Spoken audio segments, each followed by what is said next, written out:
আপনি কি নতুন পাসপোর্ট করতে চাচ্ছেন অথবা আপনার পুরাতন পাসপোর্টটি রিনিউ করতে চাচ্ছেন? নিশ্চয়ই আপনি কিছু টেনশনে আছেন।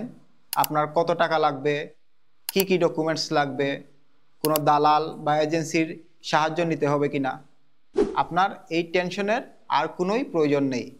বাংলাদেশ গভর্নমেন্ট এবং পাসপোর্ট অথরিটি এখন পাসপোর্টের যে আবেদন প্রক্রিয়াটা খুবই সহজ করে দিয়েছে। আপনি চাইলে নিজেই এই প্রক্রিয়াটি অবলম্বন করে আপনি পাসপোর্টের আবেদন করে ফেলতে পারবেন। এবং পাসপোর্টের যে ফিসটা সেটাও এখন ফিক্সড, আগের মতো আর অনেক বেশি টাকার প্রয়োজন নেই। আমরা একটু সহজেই আপনাদেরকে বিষয়টা বিস্তারিত বলছি। আপনি ই পাসপোর্ট যে ওয়েবসাইটটা আছে সেখানে গিয়ে নিজে নিজেই আপনি আপনার পাসপোর্টের জন্য আবেদন করতে পারবেন। আপনার খরচ আসতে পারে 4,000 থেকে সর্বোচ্চ 12,000 টাকা। এটা আপনার পাসপোর্টের ধরন এবং পাসপোর্টের কত পেজ এবং 5 বছর নাকি 10 বছর সেইটার উপর নির্ভর করবে।